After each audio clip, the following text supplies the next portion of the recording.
today's headlines. Party chief calls for continued efforts to streamline organizational structure.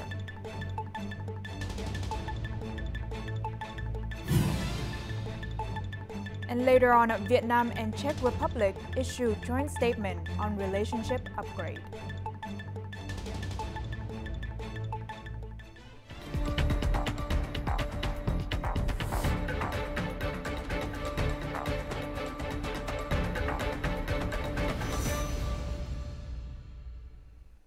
Good evening. You're watching today's headlines, where we bring you the top stories of the day. On Tuesday morning, during the second meeting of the Central Steering Committee on implementing Resolution 18 of the 12th Party Congress on some issues regarding the continued reform and reorganization of political system to ensure it is lean, effective, and efficient, Party General Secretary Tô Lâm commended the efforts of the Party Central Committee's Organization Commission, the Steering Committee's standing body, and other agencies, localities, and units. He praised their outstanding work in swiftly and efficiently assessing the resolution through innovative and decisive methods. While acknowledging that the organizational framework is now in place, he emphasized that significant work lies ahead.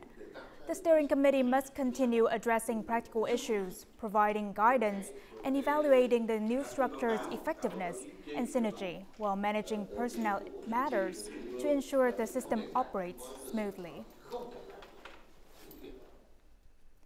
And during his official visit to the Czech Republic, Prime Minister Phạm Minh Chính met with Czech President Petr Pavel and Czech Senate President Miloš Vystrčil in Prague. Prime Minister Phạm Minh Chính and Czech President Petr Pavel reaffirmed the special relationship between their nations. They celebrated the historic upgrade of bilateral ties to a strategic partnership, a milestone coinciding with the 75th anniversary of diplomatic relations. Moving forward, both sides agree to work toward increasing trade volume to $5 billion and enhancing the exchange of goods. President Pavel also pledged to advocate for swift ratification of the EVAPA agreement by other European countries and to support the European Commission in removing the yellow card on Vietnamese seafood exports. Prime Minister Chính expressed gratitude and requested continued Czech support for the Vietnamese community residing in the country. Meeting with Czech Senate President Miloš Vystrčil, Prime Minister Phạm Minh Chính affirmed that in his foreign policy of independence, self-reliance, multilateralism, and diversification of relations, Vietnam treasures and hopes to strengthen ties with traditional partners in Central and Eastern Europe, with the Czech Republic being a top priority. He said that there are only commonalities and no differences between the two countries, stating that these similarities form the foundation for them to elevate their relationship to a strategic partnership, marking the 75th anniversary of diplomatic ties. Senate President Vystrčil recognized Vietnam's special significance to the Czech Republic, describing Vietnam as one of its most important partners in Southeast Asia. He expressed optimism that the strategic partnership would open up new avenues for collaboration. And concluding Prime Minister Phạm Minh Chính official visit to the Czech Republic from January 18th to 20th, both countries issue a joint statement upgrading their relations to a strategic partnership. They committed to enhancing top-level visits, dialogue, and cooperation in defense and security. Both sides will focus on boosting trade, investment, and agricultural cooperation while actively implementing the EU-Vietnam Free Trade Agreement and promoting the EU-Vietnam Investment Protection Agreement. They also aim to strengthen education, science, and tourism ties and support multilateralism and peaceful dispute resolution in line with international law.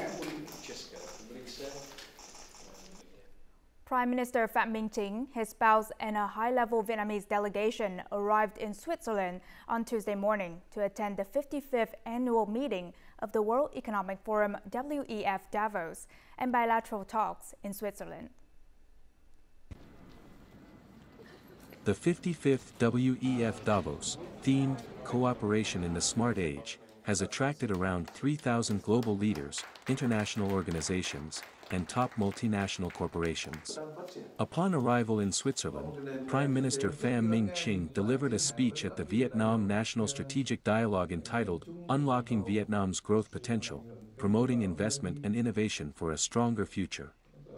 The Prime Minister highlighted Vietnam's stable political and social environment, strengthened national defense and security, and the assurance of social welfare with the principle that no one is left behind. Looking ahead to 2025, Vietnam will continue to prioritize growth while maintaining macroeconomic stability, controlling inflation, ensuring key economic balances, and aiming for a growth rate of at least 8% in 2025, with a double-digit growth target for subsequent years. The country is preparing to enter a new era of national advancement. At the same time, Vietnam is committed to implementing 3 breakthrough strategies: institutional reform, infrastructure development, and human resource enhancement, based on the principles of efficient institutions, seamless infrastructure, and smart governance. The Prime Minister urged partners and investors to continue collaborating with Vietnam in various areas, including advising on institutional reform, attracting high-quality investments, developing infrastructure, offering financial incentives, conducting research and transferring modern technology, training and attracting high-quality human resources, and enhancing modern governance capabilities. Party General Secretary Tô Lâm, State President Lương Cường, and Prime Minister Phạm Minh Chính sent congratulatory letters today, marking Donald Trump's inauguration as the 47th President of the United States. The Vietnamese leaders reiterated that the U.S. is a strategically important partner for Vietnam and expressed confidence that under President Trump's leadership, the Vietnam-U.S. relationship would strengthen further based on mutual respect for independence, sovereignty, and political systems. They noted this partnership would contribute to peace, stability, cooperation, and sustainable development in the region and globally, especially as the two nations celebrate their 30th anniversary of diplomatic relations in 2025 and the 2-year milestone of the Vietnam-U.S. Comprehensive Strategic Partnership. Vice State President Võ Thị Ánh Xuân also sent a congratulatory letter to Vice President James David Vance. Now, at the opening of the Francophone Parliamentary Forum on Sustainable Agriculture, Food Security, and Climate Change Adaptation in Cần Thơ City on Tuesday morning, National Assembly Chairman Trần Thanh Mẫn outlined the forum's purpose to boost cooperation among French-speaking nations in developing sustainable agriculture, securing household livelihoods, ensuring national food security, and responding to climate change. He also affirmed Vietnam's active and responsible role in multilateral partnerships and its commitment to advancing the Francophone community. National Assembly Chairman Trần Thanh Mẫn noted that the upcoming Cần Thơ Declaration would mark a significant step in strengthening Francophone Parliament's role in tackling global challenges and implementing practical solutions.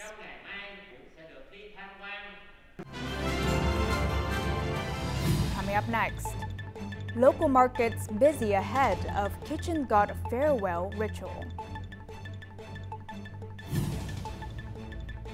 And later, early Vietnamese TED atmosphere in the United States.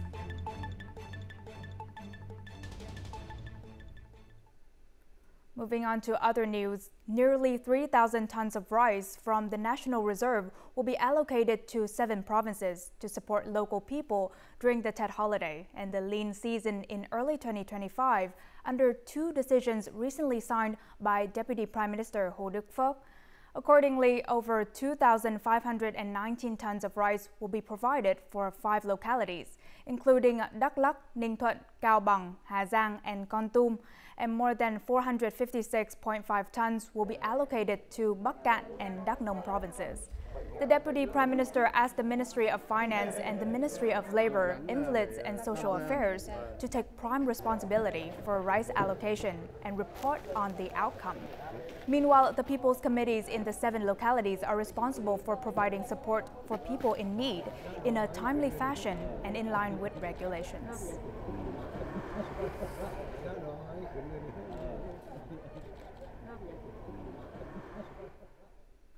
Tomorrow is the 23rd of the 12th lunar month, the Kitchen God farewell ritual, and yet the market has been jam-packed since last weekend. At local markets in Hanoi, red carp are priced from $2 to $4 for 3 fish. And this year, offerings for the Kitchen God are more diverse and stably priced, but purchasing power has not increased. Gold paper offerings are priced at $1.3 to nearly $2 for small sets and $4 to $6 for larger sets. More intricate, detailed sets can cost between $8 and $10 per set. The Vietnamese embassies in Japan held a Xuân Quê Hương or Homeland Spring event on January 18th to bring the Tết atmosphere to Vietnamese living there. And speaking at the event, Vietnamese ambassador to Japan, Phạm Quang Hiệu, underlined the Vietnamese community's proactive and practical contributions to promoting Vietnam-Japan relations. The Vietnamese community in Japan is currently the second largest in the world. And last year, it welcomed nearly 80,000 Vietnamese people to work in Japan. The Homeland Spring was a much anticipated event and an ideal cultural meeting place for Japan's more than 600,000 Vietnamese population.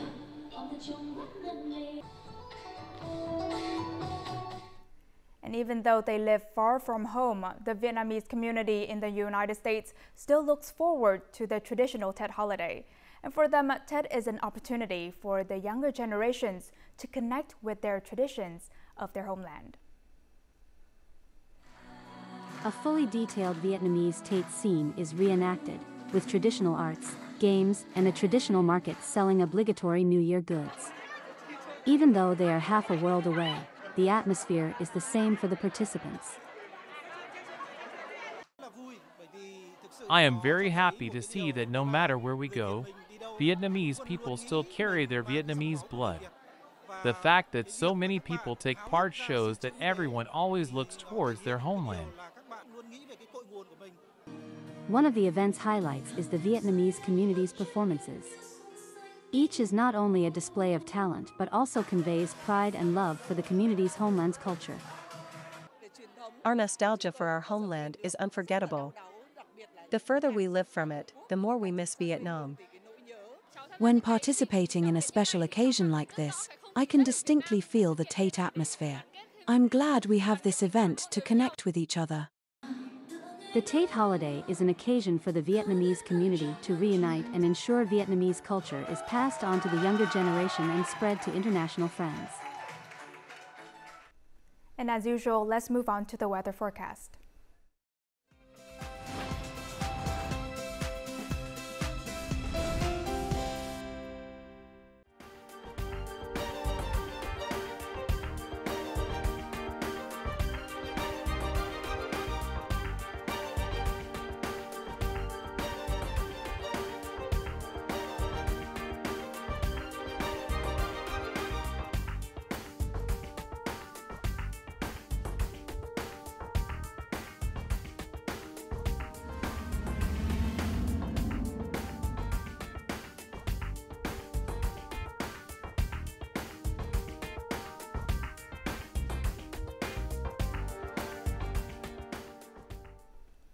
And that's all the news for today's headlines. To rewatch our program, you can download our mobile app VTVgo or check out our YouTube channel VTV4Go.